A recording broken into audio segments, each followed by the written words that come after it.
the 7247 Medical Support Unit out of both Bismarck and Fargo. She earned a Bronze Star and a Combat Medic Badge while serving as the executive officer of a forward surgical team deployed in support of Iraqi freedom, the 08-10 campaign. She currently serves as Burleigh County as the Family and Consumer Science Agent with the NDSU Extension Service. Ladies and gentlemen, please welcome Captain Shaundra Ziemann-Bolinske.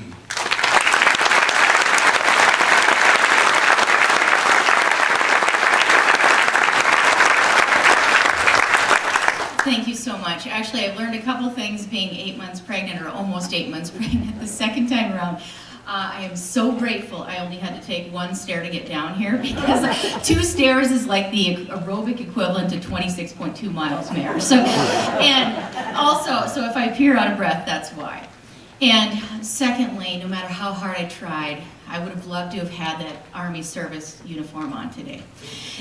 Because truly it is my honor and it is my pleasure to be in front of you. Amazing messages. Thank you so much, leaders. I'm proud to be in North Dakota. Thank you. And everybody up here, thank you for being here. Okay, now NDSU Extension tells us, their research indicates that most adults, their attention span is about 20 minutes long. We've been sitting for a good 40 minutes, regardless of how wonderful these messages are. So actually, I'm going to ask you, because I want your undivided attention, if you will please stand up and shake your right arm and your left arm, and this will get your brain back to me. Okay, go ahead. This is your chance to be silly for a minute, and trust me, when you sit down, you're going to feel more awake. Okay, please do. Thank you so much. All right. There you go. You woke up a little bit, right? So again, it's my honor here to be selected to share some of my Army experience as we celebrate Memorial Day. I'm presenting with multiple hats, as I mentioned. First, an Army Medical Service Corps officer, having served for 16 years, as they mentioned, in the United States Army Reserves. About 3 of those years have been active duty time, with 12 of those months spent in Iraq. I served overseas as the executive officer of the 945 Forward Surgical Team out of Fort Snelling, Minnesota. So if you don't know about those Forward Surgical Teams, what they did was they took those 300-person MASH units, those surgical units, and they took them down to 20-person, highly mobile surgical units. You're stationed at the site of injury. And we're there because we want to prevent bleeding out, which is the #1 killer on the battlefield today. We want to give them surgery as soon as we can, right there in the middle of the field, okay? That's ultimately what the surgical teams do. The other perspective that I'm presenting from is as an NDSU educator, my full-time career now. NDSU Extension educators are versed in bringing the knowledge and university from our North Dakota State University to their local counties. I specialize in family and consumer sciences, and we'll focus today on one of those pillars under the FCS umbrella, and that is human development and family science. In the subject of what we're going to talk about, responding to distressed people, get them talking, as we discuss behavioral health. Before we get into the subject of behavioral health, please join me though here as we tribute those who have passed, as we remember what Memorial Day is, in fact. What we know Memorial Day is today was originally declared as the date of decoration. In 1868 as General Order Number 11 by General John Logan. There was a specific date chosen. Anybody know? The 30th of May. Good job, Congressman. Each year it is commemorate the event because this date was one of the few that did not share a date with an anniversary of any particular battle in the Civil War. 2016 is special because why? It's today, right? The exact date. That's special. And I consider it special because thank you for coming out to listen to all of us. The day of decoration was designated as the day to, of course, decorate the graves of our comrades who died in defense of their country during the Civil War.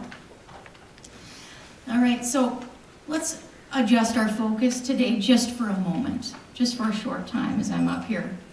What about the people who are still standing, who are still here today? Okay? The first group of people that come to mind are those individuals who served. And any chance I can get, and we've done this earlier today a couple times, I'd really especially like to recognize our combat veterans, okay? So please, and you know, those of you who know me know I like exercise a little bit. I teach children quite often. Please stand up and be recognized if you have served your country overseas during a foreign conflict as either military or civilian. Combat veterans. This will be the last time you have to stand, but thank you. Thank you, combat.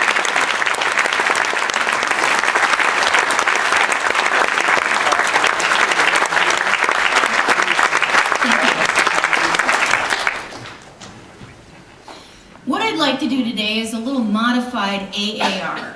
Raise your hand if you know what an AAR is. There's a few of you, those military out there, okay? So actually, I wish we could do this totally interactively. I'd love to be able to get what you have to say down here on a marker board and get going. But we don't have that luxury in this forum, and that's okay. So let's make sure we define an AAR for everybody. This is an Army acronym. It might be used in other services too. For an after-action review. After any training or even live event, leadership reviews. What went well, what didn't go well, and how to improve. This would be the equivalent to even to a monthly meeting to recap sales in the business world and discuss areas for improvement. For our AAR today as a group, our mission was and really still is supporting our troops during and after their service, just the general mention. To define we, let's say us in the room, and actually let's take it out to the general population of our fellow Americans. So in order to get this AAR underway, let's start with what we're doing well. I think we're doing a lot of things right this time, okay? Even if we don't agree with the conflicts, that very important something right is that we're supporting our veterans as they return home. Thank you for that, okay? Thank you if you have ever paid for someone's meal as they dine in uniform. And you know, a lot of times you don't get those thank yous. A lot of people go out and don't want you to know it was them. Thank you. If you've ever sent a random care package to someone overseas without personally having met that person, thank you. We're doing something right, okay? This fosters a sense of pride when you do these things, that someone recognizes the sacrifices involved in the service veterans complete and the time in their young lives. A lot of these veterans are so young. Young lives they've given as they respect our nation's leaders who call them forward to serve their country. All right, so let's switch gears now. What has gone well, or what hasn't gone well? Let's talk about that, because we just talked about what we're doing okay. So as a country, in the spirit of recognizing our veterans as we had our overseas veterans stand, I think of those veterans from Vietnam who may have served their country, maybe even involuntarily. And after all the life-changing experiences they went through, as they stepped back onto the safe soil of their homeland, they received angry words, disdainful words. Not thank yous and an occasional generous free meal. Instead, they were literally, called names and even spit on. And it's okay to talk about that, because it happened. With that type of welcoming, who wouldn't want to stand up and boldly ask for help as they struggle through the memories of the war experience? Asking for help is hard to do even when you're welcome home. It sometimes means you have to relive the experience. What happens when you're forced to hide something? You stuff your feelings. Okay, there's only so much space in here. You stuff your feelings. You don't want to talk about it. You just want to forget about it and not bring it up again.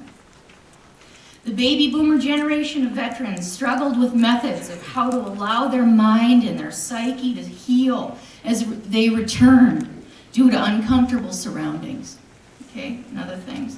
As I'm told by a few World War II veterans, discussing your experience wasn't something anybody did. How do we promote the processing and healing of those anxious and post-traumatic stress feelings after we know that not talking about it hasn't worked for a couple generations? Let's look at the numbers here quick. I appreciate Senator, because I love numbers, okay? According to the January 2014 Veterans Health Administration report, Approximately 22 veterans die by suicide every day. You may have seen this on social media, you may have seen this on the news. You'll see campaigns around that number 22. This is what they're talking about, 22 suicides a day. 3 out of 5 veterans who died by suicide were diagnosed as having a mental health condition. This means a lot of things, but one thing's for sure, we still have 2 out of 5, that's almost half, who aren't speaking up about it and not receiving the rehabilitation they need, okay? Guess what? It's okay. Now I'm going to bring us up a little bit. There's still room for improvement. There's still opportunity for improvement because we still have living, breathing veterans. How to improve? Our last portion of our AAR. How about trying something different as it pertains to behavioral health? Let's be open to talking about it. Get them talking. Doesn't have to be about their experiences. Listen for the emotions as they feel, as they speak. The Army tells us the best medicine to prevent suicide is to get to know somebody. They're less likely to harm themselves if they know they have relationships they'll disappoint. I enjoy that time around each other in a circle, and that's probably why you go from 100 to 25 real quick, because you're around your brothers and sisters. They're less likely to hurt themselves is the important point. Also, foster extreme openness. Think about it, just even consider radical openness. Be that safe person. Sometimes you need help, sometimes you are the help. When I came home to North Dakota in 2009, I felt like I couldn't talk to anybody. There wasn't anybody who would understand, so why bother? But I wanted to relate to somebody. I need the sense of camaraderie. My unit was dispersed to their homes across the entire U.S. We didn't get along real well, actually, after our experiences either. So it wasn't like we were just picking up the phone. As you heard during my introduction, I received the Combat Medic Badge while deployed as a member of this Forward Surgical Team. We were originally attached to the 1st Cavalry Division, actually the 2-7 Battalion, which is Custer's old unit. The name of our small, austere outpost, which means you're in the middle of nowhere if you don't know what austere means. Nobody knows what that means. Was Gary Owen. They named it after his song, Custer's song. And that little outpost was surrounded by Heskel barriers, the same ones we used in 2011 when our community was sandbagging to prevent floodwaters. So that's basically what was around our little outpost to protect us. When the Cav went back home to Fort Hood, Texas, the 1st Armored Division took over. The Regulars, one of the country's first infantry units in the Revolutionary War. I got to serve with these guys. Again, I'm attempting to demonstrate how I felt like I couldn't relate to anybody, but I wanted to talk to someone so I could at least feel less alone and damaged. If you're not familiar with the Combat Medic Badge, there are a specific set of eligibility requirements in order to receive this.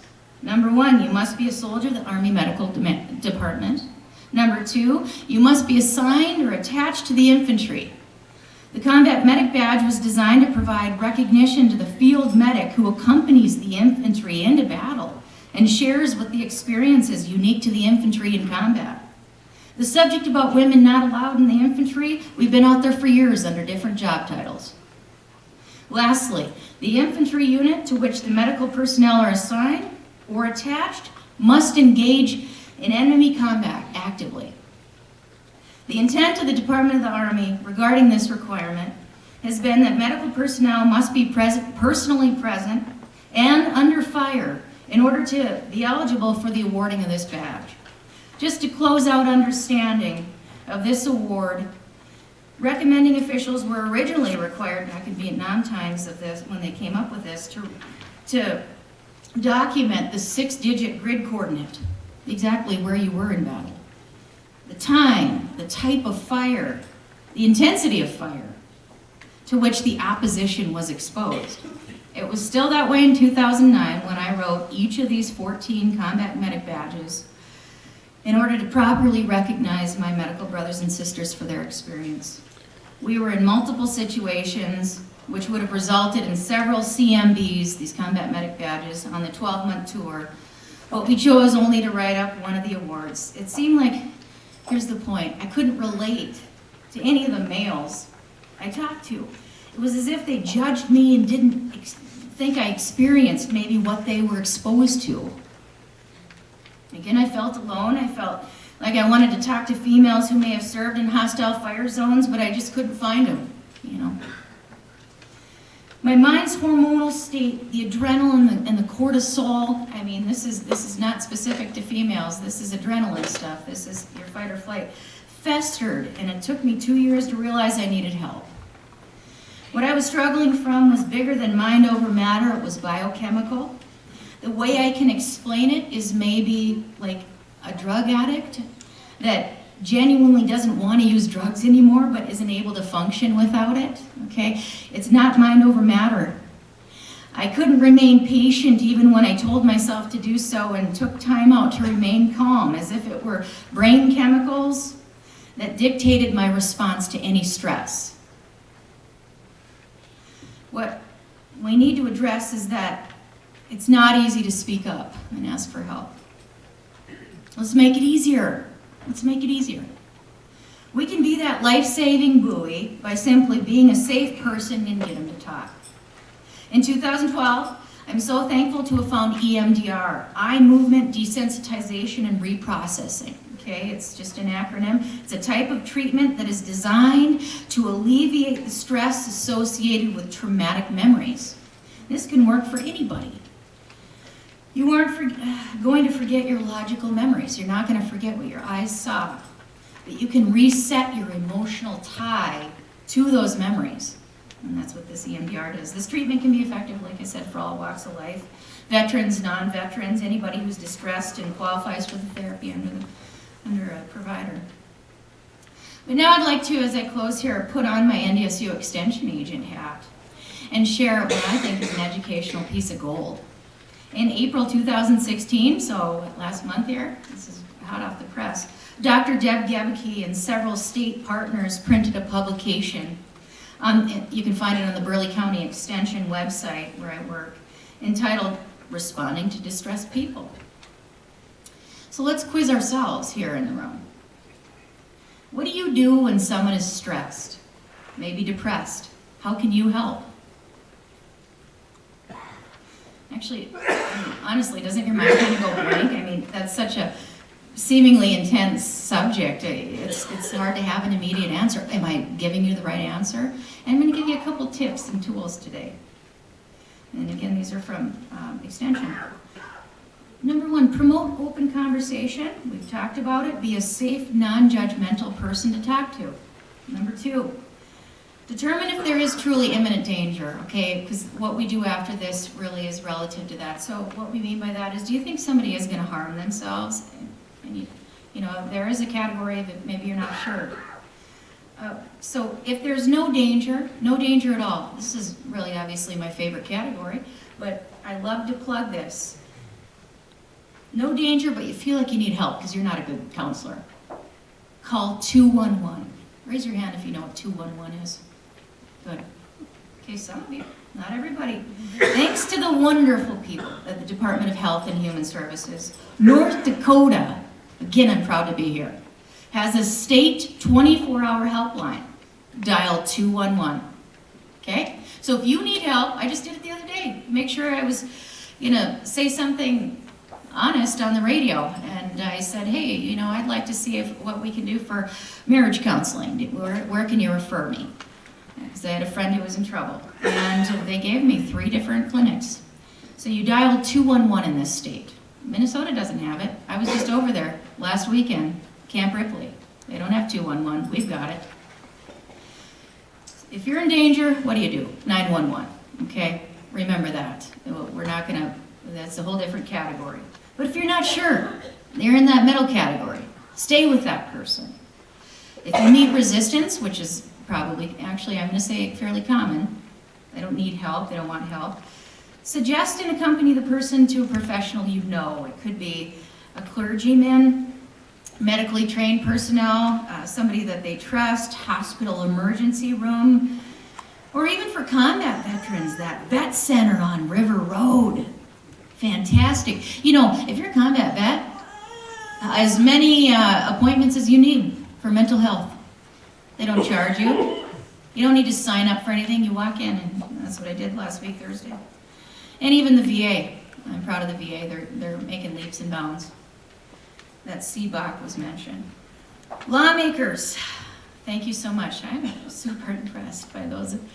I appreciate being in front of you, and I'm, again, honored.